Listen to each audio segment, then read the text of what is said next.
दबी हुई आवाज़ में एक चीख मिलती है।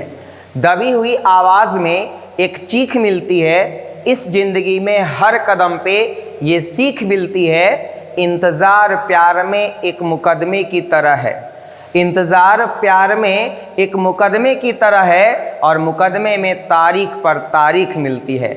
जी हाँ दोस्तों, आज आपका स्वागत है एक बहुत ही मज़ेदार वीडियो में, जिसके अंतर्गत हम लोग बात करने वाले हैं क्लास 12 के इंग्लिश सब्जेक्ट के एक बहुत ही इंपॉर्टेंट चैप्टर द आर्टिस्ट के बारे में। जी हाँ, आज इस वीडियो में हम लोग द आर्टिस्ट के जो भी इम्पॉर्टेंट MCQs है उसको हम लोग हल करेंगे। आप कई मजे आएगा, वीडियो के अंत तक बने रहिएगा और यदि आपको वीडियो अच्छा लगता है तो लाइक और शेयर ज़रूर कीजिएगा।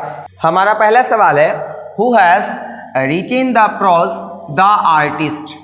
बहुत ही इम्पॉर्टेंट क्वेश्चन है कि द आर्टिस्ट जो प्रोज पीस है उसके राइटर कौन है। तो द आर्टिस्ट जो है वह एक शॉर्ट स्टोरी है। सबसे पहले हम लोगों को ये दिमाग में रखना है। और इस शॉर्ट स्टोरी के जो स्टोरी राइटर होते हैं वो होते हैं सीगा नोया। कौन होते हैं बाबू? सीगा नोया होते हैं। यानी राइट आंसर क्या हो जाएगा? Option number C. अब सीगा नोया के बारे में थोड़ी सी जानकारी प्राप्त कर लेते हैं। 1883 ईस्वी में इनका जन्म होता है और 1971 ईस्वी में यानी 1971 में इनकी डेथ होती है। और ये जापान से बिलोंग करते हैं, इसलिए इनको जापानीज शॉर्ट स्टोरी राइटर भी कहा जाता है। Japanese short story writer, Japanese short story writer कहा जाता है। तो इस प्रकार से आपको ये तमाम कंटेंट याद रखने हैं जो एग्जामिनेशन पॉइंट ऑफ व्यू से काफ़ी क्या है, महत्वपूर्ण है। चलते हैं अगले प्रश्न की तरफ। हमारा अगला क्वेश्चन है, who is the main character of the artist. किसी भी कहानी का कोई मेन कैरेक्टर होता है, मुख्य पात्र होता है। तो द आर्टिस्ट जो शॉर्ट स्टोरी है, इस शॉर्ट स्टोरी के जो है वह चीफ कैरेक्टर कौन है? तो द आर्टिस्ट शॉर्ट स्टोरी के चीफ कैरेक्टर हैं सेवई। कौन है बाबू? सेवई। बात हम लोग सेवई की कर लेते हैं। सेवई जो है वह 12 ईयर्स ओल्ड जापानीज बॉय होता है, जापानी लड़का होता है, 12 साल का लड़का रहता है और ये आर्टिस्ट होता है। ये क्या होता है बाबू? आर्टिस्ट होता है, कलाकार होता है और एकदम बहुत पैशनेटली जो है वो अपने काम में ये इंटरेस्टेड होता है। तो यहाँ पे राइट आंसर क्या हो जाएगा? ऑप्शन नंबर सी हो जाएगा। बात अगले प्रश्न की हम लोग करते हैं। क्वेश्चन है, Sei was dash interested in gods. देखिए यहाँ पे क्या है, गॉड्स एक प्रकार का जो हमारे परिवेश में कोहड़ा कद्दू जो होता है वही है गॉड्स। और यहाँ पे इंटरेस्टेड के साथ किसका प्रयोग करता है? इन का प्रयोग। इंटरेस्टेड के साथ इन प्रीपोजिशन का प्रयोग किया जाता है। ये आप एकदम निश्चित रूप से याद रखिएगा, बहुत ही इंपॉर्टेंट कंसेप्ट है। तो Seibei was passionately interested in gourd. यहाँ पे राइट आंसर क्या हो जाएगा? Option number C. यानी सेवई जो है वह पैसिनेटली इंटरेस्टेड था, पूरे एकदम पैसन के साथ, पूरे उमंग उत्साह के साथ जो है वह गॉड्स में वो रुचि रखता था। तो यहाँ पे राइट आंसर आपका ऑप्शन नंबर क्या हो जाएगा? सी हो जाएगा। अगले प्रश्न की तरफ चलते हैं। हमारा क्वेश्चन है, what a splendid God thought sevai but actually it was. What a splendid God thought sevai but actually it was। सेवई ने सोचा क्या शानदार गॉड है, लेकिन वास्तव में ये क्या था? किसको देख करके सेवई को ये लगा कि ये जो है वो बहुत ही शानदार गॉड है? तो एग्जैक्टली क्या है, एक बार वो समुद्र के किनारे घूम रहा था और इसकी नज़र जो है वो एक गंजे आदमी पर पड़ी और उसके सर को देख करके इसको लगा कि अरे बाप, बहुत शानदार गॉड है। ये इतना अपने सब्जेक्ट्स में खोया हुआ था कि गंजा आदमी का सर भी इसको गॉड्स लग रहा था। तो यहाँ पे राइट आंसर क्या हो जाएगा? ऑप्शन नंबर सी हो जाएगा कि ओल्ड मैन्स वॉल्ड हेड, बूढ़े आदमी का जो गंजा सर था। वॉल्ड मतलब क्या होता है बाबू? गंजा। बूढ़े आदमी का गंजा सर जो है वह सेवई को क्या लगा? गॉड लगा। तो राइट आंसर ऑप्शन नंबर क्या हो जाएगा? सी हो जाएगा। अगले प्रश्न की तरफ चलते हैं। अगला क्वेश्चन है, आफ्टर रियलाइजिंग हिज मिस्टेक, जब उसको ये गलती एहसास हुई कि नहीं ये गॉड नहीं, ये गंजे आदमी का क्या है? सर है। What did sevai do all the way home. वो पूरा घर आने के पूरे रास्ते में उसने क्या किया। तो जब उसको ये गलती एहसास हुई, हम लोगों को भी जब इस तरह की गलती का एहसास होता है तो हम लोग खुद पे हंसते हैं और पूरा रास्ता हंसते हुए घर आते हैं। आपको भी बचपन में याद कीजिए कोई ना कोई ऐसी घटनाएं आपके साथ भी घटी होगी जिसके बाद आप पूरा रास्ता घर का हंसते हुए आए होंगे। तो यहाँ पे राइट आंसर क्या हो जाएगा, ऑप्शन नंबर क्या हो जाएगा, बी हो जाएगा। यानी जब सेवई को ये गलती का एहसास हुआ तो सेवई पूरा रास्ता घर तक वो हंसते हुए आया, लाफिंग करते हुए आया। Right answer option number B हो जाएगा। अगले प्रश्न की तरफ चलते हैं। How old was Seibei, Seibei कितने वर्ष का था। तो सेवई के बारे में पहले ही बताए कि सेवई जो है वो क्या होता है, आर्टिस्ट होता है। सेवई कितने साल का रहता है, 12 इयर्स ओल्ड रहता है। कहाँ का लड़का रहता है, जापानीज बॉय रहता है। और ये किस स्कूल में पढ़ता था, तो प्राइमरी स्कूल में पढ़ता था। किस स्कूल में पढ़ता था, प्राइमरी स्कूल में। इसको इंटरेस्टेड इन गॉड्स, इसकी रुचि किस में थी, गॉड्स में थी। तो इस तरह से हम लोगों को कुछ कंसेप्ट, कुछ क्वेश्चन, कुछ कंटेंट याद रखने हैं जो परीक्षा के दृष्टिकोण से काफ़ी महत्वपूर्ण है। अब यहाँ पे राइट आंसर हमारा क्या हो जाएगा, ऑप्शन नंबर बी, कि सेवई जो है वह 12 इयर्स ओल्ड, 12 वर्ष का एक जापानीज लड़का रहता है। Right answer option number B. अगले प्रश्न की तरफ चलते हैं। क्वेश्चन है, after classes what would Seibei usually do. Classes के बाद जो है वह सेवई क्या किया करता था। प्रायः सेवई क्लास खत्म होने के बाद, स्कूल से आने के बाद सेवई क्या किया करता था।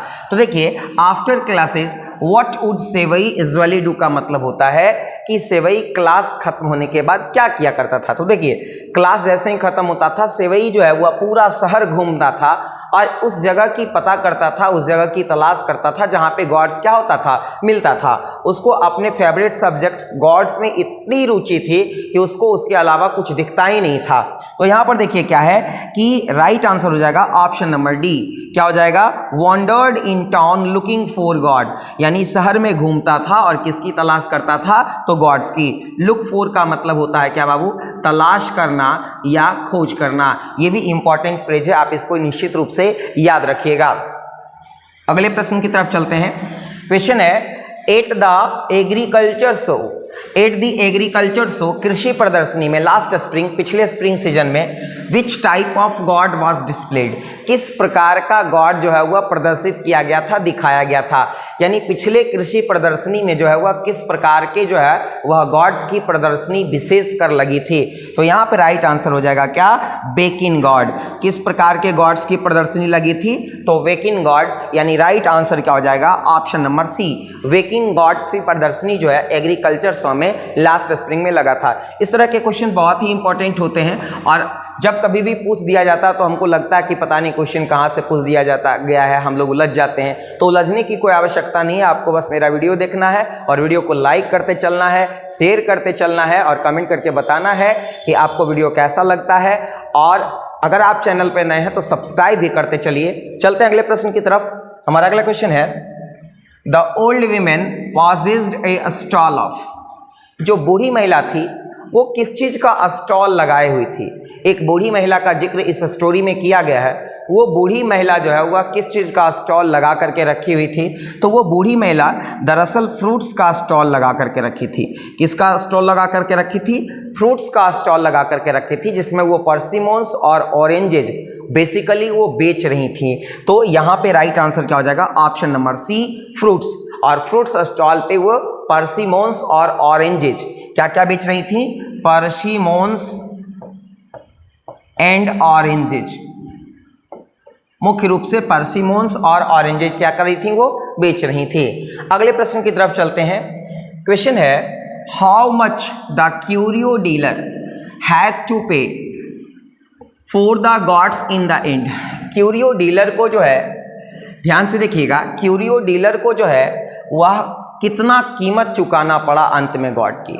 तो how much the curio dealer had to pay, curio dealer को कितना पैसा चुकाना पड़ा फॉर द गॉड, गॉड के लिए, इन द एंड, अंत में। तो देखिए, क्यूरियो डीलर को जो है ना वो 50 एन चुकाना पड़ा। कितना चुकाना पड़ा बाबू, 50 एन। राइट आंसर क्या हो जाएगा, ऑप्शन नंबर 1। अब देखिए यहाँ पे क्या है कि पोर्टर ने जो है, यहाँ पे समझ लीजिए कि पोर्टर ने जो एथिक्स टीचर थे वो गॉड को सेवई से जब्त करके किसको दे दिए, पॉर्टर को।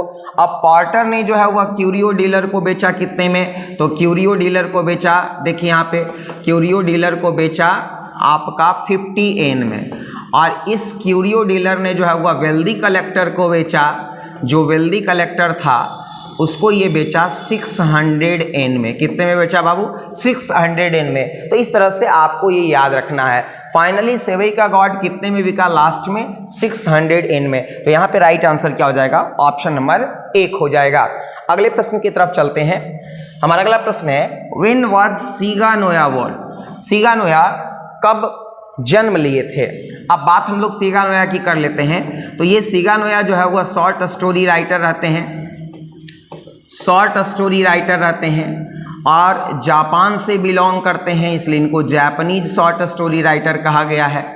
अब देखिए इनका जो जन्म है वो 1883 ईस्वी में होता है और इनकी जो डेथ होती है वो 1971 यानी 1971 में होती है। तो यहाँ पे जो हमारा राइट आंसर हो जाएगा वो ऑप्शन नंबर डी हो जाएगा कि 1883 ईस्वी में इनकी जन्म होती है और 1971 ईस्वी में इनकी क्या हो जाती है, डेथ हो जाती है। चलते हम लोग अगले प्रश्न की तरफ। हमारा अगला प्रश्न है व्हेन डिड सीगा नोया डाई, सीगा नोया का जो है वह देहांत कब हुआ, उनकी डेथ कब हुई। देखिए सीगा नोया जो है वह शॉर्ट स्टोरी राइटर होते हैं, शॉर्ट स्टोरी राइटर होते हैं और जापान से बिलोंग करते हैं। कहाँ से बिलोंग करते हैं बाबू, जापान से। और जापान के कल्चर और ट्रेडिशन के बारे में, जापानीज कल्चर के बारे में बड़े अच्छे से ये डिपिक्ट करते हैं, बहुत अच्छा से लिखने का काम करते हैं। तो इनकी जो डेथ हुई थी वो 1971 1971 में हुई थी और कहा जाता है कि इनका जो जन्म है वो 1883 में हुई थी। अब देखिए यहाँ पे क्या है, इस प्रकार से राइट आंसर ऑप्शन नंबर हमारा क्या हो जाएगा, बी हो जाएगा। अगले प्रश्न की तरफ चलते हैं। क्वेश्चन है Sei often went out to buy himself, Sei हमेशा जो है वह बाहर जाता था, वो एकदम खुद को बाहर हमेशा रखता था।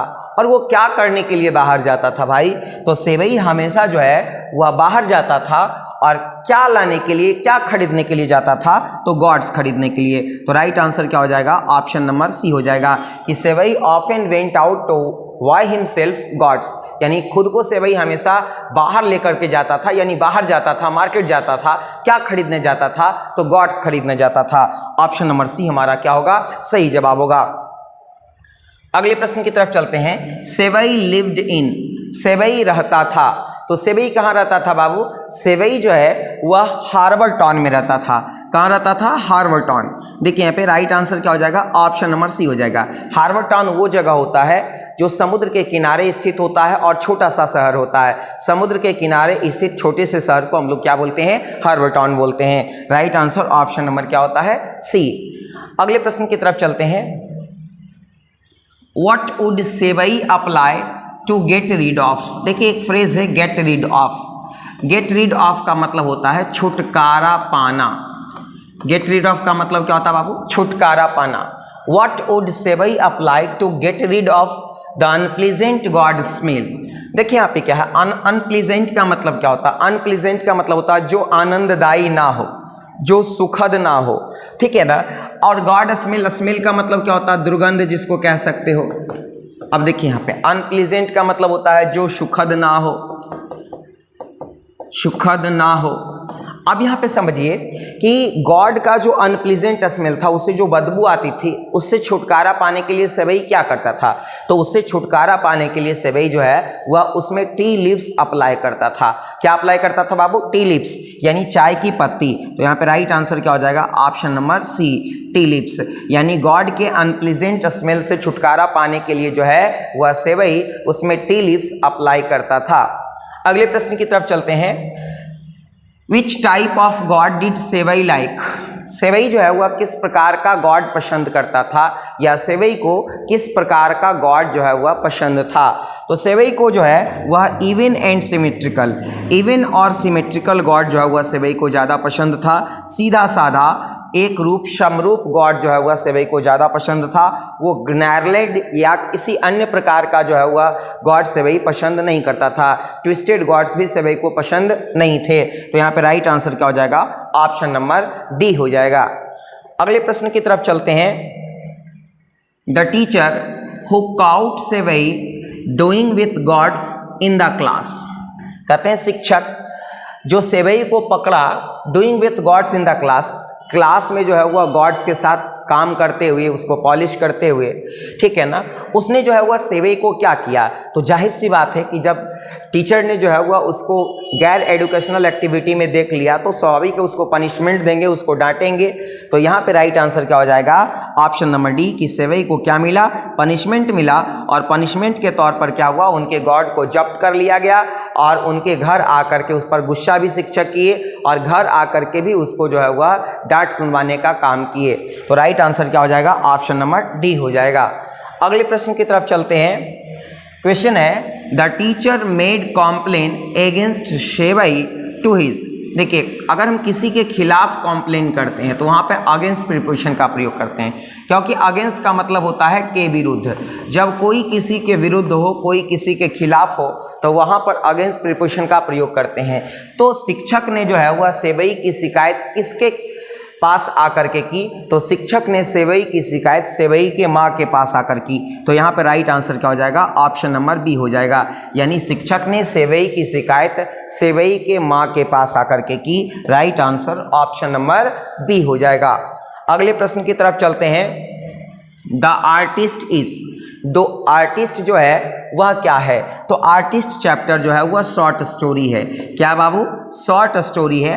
और इस शॉर्ट स्टोरी में ये दिखाने का काम किया गया है कि किस प्रकार से जो एडल्ट वर्ल्ड है वो चिल्ड्रेन के चिल्ड्रेन के टैलेंट को जो है वह डैमेज कैसे करते हैं। इस शॉर्ट स्टोरी में यही दिखाया गया है कि एडल्ट वर्ल्ड चिल्ड्रेन के टैलेंट को किस प्रकार से डैमेज करते हैं और इसके जो चीफ कैरेक्टर होते हैं वो सेवई होते हैं। तो यहाँ पे राइट आंसर क्या हो जाएगा, ऑप्शन नंबर 1 हो जाएगा। अगले प्रश्न की तरफ चलते हैं। इसके पहले एक बार आप वीडियो को लाइक कर दीजिए, शेयर कर दीजिए और यदि आप चैनल पर नए हैं तो सब्सक्राइब करके बेल आइकन को जरूर दबा दीजिए ताकि हम इसी तरह का वीडियो आपके लिए लेकर आएँ और आपका जो एग्जामिनेशन है वो काफ़ी अच्छा जाए। हमारा अगला प्रश्न है सेवई था, तो सेवई क्या था बाबू, तो सेवई एक आर्टिस्ट था, एक कलाकार था और वो गॉड्स के साथ जो है वह कलाकारी करता था। तो यहाँ पे राइट आंसर हमारा क्या हो जाएगा, ऑप्शन नंबर ए कि सेवई जो है वह एक आर्टिस्ट था जो गॉड्स में पैशनेटली इंटरेस्टेड था और गॉड्स के साथ वो कलाकारी करने का काम करता था। अगला प्रश्न हमारा है one could walk from one end of the town to another end. अब देखिए यहाँ पे क्या है, प्रश्न कहता है कि कोई भी व्यक्ति शहर को एक छोर से दूसरे छोर तक कितने वक्त में पार कर सकता था। तो किस शहर की बात की जा रही है, उस शहर की बात की जा रही है जहाँ सेवई रहता था। तो सेवई रहता था किस टाउन में, हर्वल टाउन में। तो हर्वल टाउन को कोई भी व्यक्ति जो है वह कितने देर में पार कर सकता था। तो इस कहानी के अनुसार उस शहर को जो है वह कोई भी व्यक्ति जो है 20 मिनट्स यानी 20 मिनट में एक छोर से दूसरे छोर आसानी से जा सकता था या पार कर सकता था। तो यहाँ पे राइट आंसर क्या हो जाएगा बाबू, राइट आंसर होगा 20 मिनट्स। जी हाँ, ऑप्शन बी बिल्कुल सही जवाब है। अगले प्रश्न की तरफ चलते हैं। Sei knew every place that sold. Sei को हर उस स्थान के बारे में जानकारी हो गई जहाँ पे बिकता था। क्या बिकता था, तो गॉड्स बिकता था। यानी सेवई को बहुत जल्द ही उन तमाम स्थान के बारे में जानकारी हो गई जिन स्थानों पे गॉड्स बिका करते थे। तो राइट आंसर यहाँ पे क्या हो जाएगा, ऑप्शन नंबर सी हो जाएगा। इस सेवई को उन तमाम स्थानों के बारे में जानकारी हो गई जहाँ पे गॉड्स बिका करते थे। अगले प्रश्न की तरफ चलते हैं। One day, Sevai found a peculiar god at the shop of an old woman, which caused him. एक दिन क्या होता कि सेवई घूमते घूमते एक पिकुलियर स्ट्रीट में जाता है, एक अनजान सी गली में जाता है और वहाँ सेवई को जो है वह एक पिकुलियर गॉड मिलता है, एकदम अनोखा गॉड मिलता है at the shop of N old women. और ये पिकुलियर गॉड उसको एक बूढ़ी महिला के दुकान पर मिलता है जिसकी कीमत उसको कितना बताया जाता है, तो जिसकी कीमत उसको 10 सेन बताया जाता है। कितना बताया जाता है बाबू, 10 सेन बताया जाता है। कितना बताया जाता है, 10 सेन। और ये जो पिकुलियर गॉड होता है जो बूढ़ी महिला के दुकान पर वो देखता है वो 5 इंच का होता है। कितने इंच का होता है बाबू? 5 इंच का होता है। ये भी बहुत इंपॉर्टेंट क्वेश्चन है, आप निश्चित रूप से याद रखिएगा कि सेवई को जो पिकुलियर गॉड वहाँ पे पसंद आया बूढ़ी महिला के स्टॉल पे, वो कितने इंच का था? तो वो 5 इंच का था। यानी right answer option number B हो जाएगा, 5 इंच का था और उसकी कीमत कितनी थी? 10 सेंट। चलते हम लोग अगले प्रश्न की तरफ। हमारा अगला क्वेश्चन है He used to bore a niche hole in the। अब देखिए सेवई गॉड्स लाता था और गॉड्स ला करके सबसे पहले क्या करता था कि गॉड्स के ऊपर में एक हॉल किया करता था, साफ सुथरा हॉल किया करता था। तो यहाँ पे राइट आंसर क्या हो जाएगा? Option number B, top of the gourd, यानी गॉड के ऊपर में। सेवई जो है वह गॉड्स के ऊपर में, टॉप ऑफ द गॉड का मतलब होता है गॉड के ऊपर में एक नीट यानी साफ सुथरा हॉल किया करता था। यानी राइट आंसर क्या हो जाएगा? ऑप्शन नंबर बी हो जाएगा। अगले प्रश्न की तरफ चलते हैं। क्वेश्चन है he made the hole to extract. देखिए यहाँ पे क्या है, he made the hole to extract, मतलब वो जो है वह हॉल बनाता था, किस लिए बनाता था? क्या चीज़ को निचोड़ने के लिए, क्या चीज़ को निकालने के लिए? तो सेवई जो है वह गॉड्स के ऊपर में टॉप पोर्शन में जो है वह हॉल किया करता था ताकि उससे सारे सीड्स जो है वह क्या कर लिए जाए? निकाल लिए जाएं। तो यानी सीड्स को निकालने के लिए वो उसमें क्या करता था? हॉल करता था। राइट आंसर क्या हो जाएगा? ऑप्शन नंबर सी हो जाएगा। अगले प्रश्न की तरफ चलते हैं। क्वेश्चन है when ever sevai passed through the market he search for the. जब कभी भी सेवई जो है वह मार्केट से गुजरता था वो हमेशा किसकी तलाश किया करता था? तो जब कभी भी सेवई मार्केट से गुजरता था तो सेवई जो है वह किसकी तलाश किया करता था? जाहिर सी बात है कि उसका जो फेवरेट सब्जेक्ट था, उसका जो फेवरेट चीज था वो कौन था? गॉड्स। यानी जब कभी भी सेवई मार्केट से गुजरता था वो हमेशा गॉड्स की तलाश किया करता था। यानी राइट आंसर यहाँ पे ऑप्शन नंबर क्या हो जाएगा? सी हो जाएगा। अगले प्रश्न की तरफ चलते हैं। क्वेश्चन है Sei was a 12 years old dash boy. Sei 12 साल का एक लड़का था जो कहाँ से बिलोंग करता था? देखिए यहाँ पे Sei was a 12 years old Japanese boy. Sei 12 साल का एक जो है वह क्या था?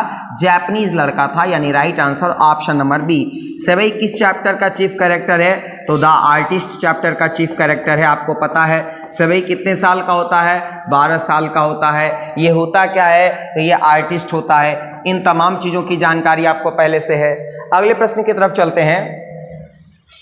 सेवईज हॉबी वॉज कलेक्टिंग ऑफ। सेवई की जो हॉबी थी, सेवई की जो आदत थी, हॉबी का मतलब क्या होता है बाबू? आदत। सेवई की जो आदत थी वो क्या कलेक्ट करने की थी? तो सेवई की आदत जो है वह गॉड कलेक्ट करने की थी। क्या थी बाबू? गॉड कलेक्ट करने की। यानी राइट आंसर क्या हो जाएगा? ऑप्शन नंबर सी हो जाएगा। अगले प्रश्न की तरफ चलते हैं। क्वेश्चन है सीगा Noah is a dash writer. सीगा नोया जो है वह कहाँ के राइटर रहते हैं, कहाँ के लेखक रहते हैं? तो सीगा नोया जो है वह जापानीज शॉर्ट स्टोरी राइटर रहते हैं। राइट आंसर यहाँ पे क्या हो जाएगा? Option number D. जापान से बिलोंग करते हैं और जापान के कंट्री साइड का जो कल्चर है, जो ट्रेडिशन है, उसको ये अपने स्टोरी के माध्यम से बड़े अच्छे तरीके से डेपिक्ट करने का काम करते हैं। और इन्होंने जो शॉर्ट स्टोरी द आर्टिस्ट है उसमें ये डेपिक्ट करने का काम किया है कि किस प्रकार से जो है एडल्ट वर्ल्ड जो है वह बच्चों के टैलेंट को डैमेज कर देते हैं, उनके टैलेंट को नुकसान पहुंचाते हैं। अगले प्रश्न की तरफ चलते हैं।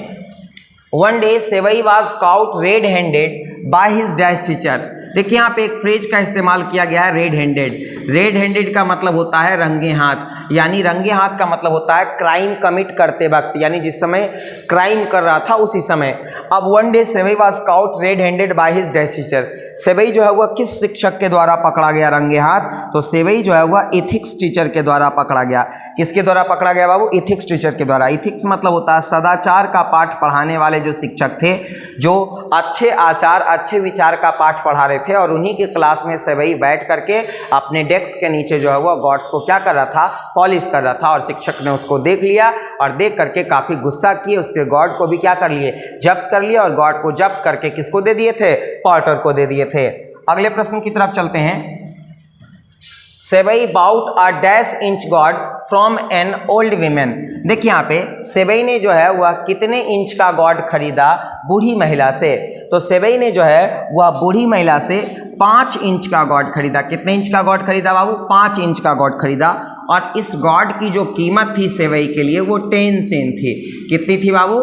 10 सेन। उसका कॉस्ट कितना था? 10 सेन था। तो दोनों प्रश्न को याद रखिएगा कि जो बूढ़ी महिला से सेवई ने गॉड खरीदा वो 5 इंच का गॉड था और इसकी कीमत जो है वह कितनी थी? तो 10 सेन थी। अगले प्रश्न की तरफ चलते हैं। The teacher became very dash with sevai for neglecting his studies. देखिए यहाँ पे शिक्षक जो है वह बहुत गुस्सा हुए सेवई से, क्योंकि वह अपनी पढ़ाई की क्या कर रहा था? अनदेखा कर रहा था। तो पढ़ाई के अनदेखापनी के कारण जो है वह शिक्षक जो है वह सेवई से बहुत गुस्सा हुए। यहाँ पर देखिए राइट आंसर क्या हो जाएगा? ऑप्शन नंबर सी यानी एंग्री। यानी सेवई जो है वह गॉड पॉलिश कर रहा था और उसको शिक्षक ने देख लिया, जिससे शिक्षक उससे काफ़ी गुस्सा हुए। तो राइट आंसर यहाँ पे क्या हो जाएगा? एंग्री। और एंग्री के साथ कौन सा प्रीपोजिशन लगता है? तो एंग्री के साथ विद प्रीपोजिशन लगता है, ये भी आपको याद रखना है। अगले प्रश्न की तरफ चलते हैं। सेवई रीड्स एट डैश स्कूल। सेवई जो है वह किस विद्यालय में पढ़ता है? अब देखिए यहाँ पे स्टोरी के हिसाब से जो है वह सेवई अभी भी प्राइमरी स्कूल का छात्र है, प्राइमरी स्कूल में पढ़ता है। यानी राइट आंसर क्या हो जाएगा? Option number C. Sei primary school का स्टूडेंट है और प्राइमरी स्कूल में पढ़ता है। यहाँ पे ऑप्शन बी बिल्कुल सही जवाब है। अगले प्रश्न की तरफ चलते हैं। Sei got gods for a few. अब देखिए सेवई जो है वह गॉड्स खरीदता था, तो गॉड्स सेवई जो है वह कुछ सेन लगा करके खरीदता था। कुछ सेन जो है वह क्या है? ये जापान की जो है वह मुद्रा है। यहाँ पे जापान की मुद्रा जैसे हम लोगों के यहाँ रुपया पैसा चलता है, उसी तरह से जापान में जो है वह एन और सेन चलता है। तो देखिए यहाँ पे राइट आंसर क्या हो जाएगा? ऑप्शन नंबर सी कि सेवई जो है वह गॉड्स को फ्यू सेन यानी कुछ सेन लगा करके क्या कर लिया करता था? खरीद लिया करता था। आगे चलते हैं अगले प्रश्न की तरफ। One must admire. एडमायर का मतलब क्या होता? प्रशंसा करना। एडमायर का मतलब क्या होता? प्रशंसा करना। द इनहेरेंट, इनहेरेंट का मतलब होता है निहित। क्वालिटीज का मतलब होता है गुणों। इन द, अब देखिए यहाँ पे क्या है कि one must admire the inherent qualities in the. हर किसी को जो है वह जो इनहेरेंट क्वालिटीज होती है बच्चों में अगर कोई ऐसा गुण दिखे, आपको कोई ऐसा टैलेंट दिखे, तो हम लोगों का ये फ़र्ज बनता है कि हम उसकी तारीफ़ करें, उसको मार्गदर्शन दें, उसको मोटिवेट करें, उसको इंस्पायर करें, ना कि उसे डांटें। इस कहानी का मेन थीम यही है। तो आप देखिए one must admire the inherent qualities in the children, यानी हर किसी को बच्चों में जो इनहेरेंट क्वालिटीज़ होती है उसकी प्रशंसा करनी चाहिए, उसकी तारीफ करनी चाहिए। यानी राइट आंसर यहाँ पे क्या हो जाएगा? ऑप्शन नंबर बी हो जाएगा। अगले प्रश्न की तरफ चलते हैं। क्वेश्चन है this sort of thing is the responsibility of the family, the ethics teacher said is a line from. देखिए क्वेश्चन क्या कहता है कि this sort of thing is the responsibility of the family, the ethics teacher said. सदाचार के शिक्षक ने कहा कि इस प्रकार की जो चीज़ें हैं वो परिवार की जिम्मेदारी है। इस प्रकार की चीज़ें किसकी जिम्मेदारी है? परिवार की जिम्मेदारी है। तो ये लाइन कहाँ से लिया गया? तो देखिए ये लाइन जो है वह द आर्टिस्ट नामक शॉर्ट स्टोरी से लिया गया है। और कब की बात है? तो शिक्षक जब सेवई को गॉड पॉलिश करते हुए क्लास में देख लेते हैं तो उसको जो है वहाँ भी डांटते हैं, और घर आकर के माता को, सेवई की माँ को जो है वो ये सारी बातें सुनाते हैं और कहते हैं कि इस प्रकार की जिम्मेदारी जो है वह क्या है? माता पिता की है, पेरेंट्स की है। तो राइट आंसर यहाँ पे क्या हो जाएगा? Option number B. यानी यह जो लाइन है वो कहाँ से लिया गया? तो द आर्टिस्ट से लिया गया है। अगले प्रश्न की तरफ चलते हैं। Sei's father worked at dash shop. Sei के पिता जो है वह किसकी दुकान पे काम किया करते थे? तो सेवई के पिता जो थे वो कारपेंटर के दुकान पे काम किया करते थे। यानी राइट आंसर क्या हो जाएगा? ऑप्शन नंबर सी कि सेवई के पिता कारपेंटर्स शॉप पे काम किया करते थे। अगले प्रश्न की तरफ चलते हैं। Dash was selling dried persimmons and oranges. कौन जो है वह ड्राइड परसिमोन्स और ऑरेंजेज बेच रहा था? अब देखिए यहाँ पे क्या है, इस कहानी के अनुसार एक बूढ़ी महिला रहती है, एन ओल्ड वीमेन का मतलब एक बूढ़ी महिला होती हैं जो फ्रूट स्टॉल लगा करके रखती हैं, और उसी फ्रूट स्टॉल पे वो ड्राइड परसिमोन्स और ऑरेंजेज क्या कर रही होती हैं? बेच रही होती हैं। जहाँ से सेवई 5 इंच का जो गॉड है वो 10 सेन में क्या करता है? खरीदता है। तो राइट आंसर क्या हो जाएगा? Option number B. अगले प्रश्न की तरफ चलते हैं। Adamant stand for. एक शब्द है एडामेंट। एडामेंट का मतलब क्या होता है? तो देखिए एडामेंट का मतलब होता है जिद्दी, जो आसानी से नहीं मानता हो, जो एकदम सोच लिया तो सोच लिया, ठान लिया तो ठान लिया। तो इसका जो सिनोनिम होगा वो क्या होगा? रिजोल्यूट। रिजोल्यूट हो गया, फर्म हो गया, एडामेंट हो गया, जो एकदम अपनी बात को लेकर के क्या है? अकड़ू बना हुआ है, जिद्दी बना हुआ है। अब देखिए ऑकवर्ड का मतलब क्या होता है? ऑकवर्ड का मतलब होता है भद्दा, बेकार, एकदम आउटडेटेड। स्टंड का मतलब क्या होता है? स्टंड का मतलब होता है एकदम नफरत कर सकते हैं एक तरह से, है ना। तो आगे चलते हैं। और स्मार्ट का मतलब तो आप लोग जानते ही हैं। अगले प्रश्न की तरफ चलते हैं। Disgusted stand for. डिस्गस्टेड का मतलब क्या होता है? तो डिस्गस्टेड का मतलब होता है घृणित। और शॉक्ड का मतलब भी क्या होता है? चंभित, घृणित, यानी इसका जो सिनोनिम हो जाएगा वो क्या हो जाएगा? शॉक्ड हो जाएगा। डिस्प्लीज्ड का मतलब क्या होता है बाबू? नाखुश। डिस्प्लीज्ड का मतलब क्या होता है? नाखुश। अमेज्ड का मतलब होता है चकित। और यहाँ पर देखिए ट्विस्टेड का मतलब होता है घुमावदार। तो यहाँ पे जो है राइट आंसर क्या हो जाएगा? ऑप्शन नंबर 1 हो जाएगा। अगले प्रश्न की तरफ चलते हैं। अगला प्रश्न है the curio dealer sold the god to a wealthy collector for dash in. यानी देखिए यहाँ पे क्या है कि अब देखिए फिर से हम एक बार आपको समझा देते हैं कि पॉर्टर ने कितने में बेचा? क्यूरियो डीलर को। तो पॉर्टर ने क्यूरियो डीलर को जो है वह बेचा कितने में? 50 एन में। और क्यूरियो डीलर ने वेल्दी कलेक्टर को कितने में बेचा?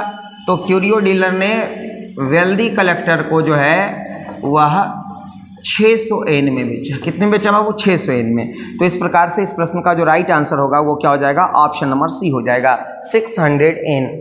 अगले प्रश्न की तरफ चलते हैं। You are an idiot, there is absolutely no future for a boy like you. अब देखिए यहाँ पे ये जो लाइन है वो कहाँ से लिया गया? कहता कि यू आर एन इडियट, तुम बदतमीज हो। There is absolutely no future for a boy like you, तुम्हारे जैसे लड़के का कोई भविष्य नहीं है। तो ये बातें जो है वह सेवई के पिता, है ना, किसके पिता? सेवई के पिता, सेवई के फादर कह रहे हैं। और किससे कह रहे हैं? सेवई के पिता का है। और ये किससे कह रहे हैं? तो सेवई से कह रहे हैं, उसको डांट रहे हैं कि तुम्हारे जैसे बच्चों का भविष्य कुछ नहीं है। तो ये लाइन जो है वह कहाँ से लिया गया? द आर्टिस्ट से, क्योंकि सेवई किस चैप्टर का कैरेक्टर है बाबू? तो आर्टिस्ट का। अगले प्रश्न की तरफ चलते हैं। When you do not know what you are talking about, you had better shut up is a line taken from। देखिए यहाँ पे क्या है, कहा जा रहा है कि जब तुम नहीं जानते हो कि किसके बारे में बात की जा रही है तो बेहतर है कि तुम क्या रहो? चुप रहो, खामोश रहो। ये बात भी जो है वह सेवई के पिता बोलते हैं, सेवई के पिता बोलते हैं। ये स्टेटमेंट जो है वह सेवई के पिता है का है।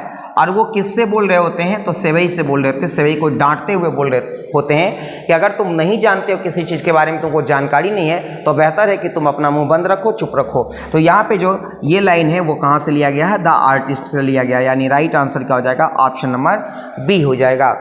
अगले प्रश्न की तरफ चलते हैं। क्वेश्चन है remember that baking God they had at the agriculture so last spring is a line from. देखिए यहाँ पे क्या है, आप इस शब्द को याद रखिएगा। गॉड, गॉड बड़ा फेमस शब्द है द आर्टिस्ट चैप्टर का। अब देखिए कह रहे हैं कि रिमेंबर दैट बेकिंग गॉड, कहते हैं वो बेकिंग गॉड याद करो जो कि पिछले एग्रीकल्चर शो में हम लोगों ने देखा था। और ये लाइन जो है वह क्या है कि कन्वर्सेशन जो हो रही है सेवई के पिता और उनके दोस्त के बीच, वहीं पे से ये लाइन लिया गया है। और ये लाइन जो है वह किस चैप्टर का है? तो द आर्टिस्ट का है। और सेवई के पिता के द्वारा जो है वह ये बातें कही जा रही है। अगले प्रश्न की तरफ चलते हैं। Which chapter shows how the adult world often cause damage to talents? किस चैप्टर में दिखाया गया है कि जो एडल्ट वर्ल्ड है, जो युवाओं का संसार है, जो वयस्क लोगों का संसार है, वो चिल्ड्रेन यानी बच्चों के टैलेंट को डैमेज करते हैं, नुकसान पहुंचाते हैं। तो जी हाँ, ये बात जो है वह द आर्टिस्ट चैप्टर में Japanese short story writer Shiga Noah ने बड़े ही बेहद अच्छे तरीके से जो है वह डिपिक्ट करने का काम किया। तो यहाँ पर राइट आंसर क्या हो जाएगा? ऑप्शन नंबर बी हो जाएगा। क्लियर है? तो दोस्तों उम्मीद करते हैं कि आज का ये वीडियो आपको काफ़ी अच्छा लगा होगा, काफ़ी मज़ा आया होगा, ये वीडियो बेनिफिशियल भी होगा। तो आप एक बार जल्दी से दोस्तों के साथ शेयर कर दीजिए, लाइक कर दीजिए, और अगर आप चैनल पे नए हैं तो सब्सक्राइब करके बेल आइकन को ज़रूर प्रेस कर दीजिए। आज के लिए इतना ही। बहुत बहुत धन्यवाद आप लोगों का।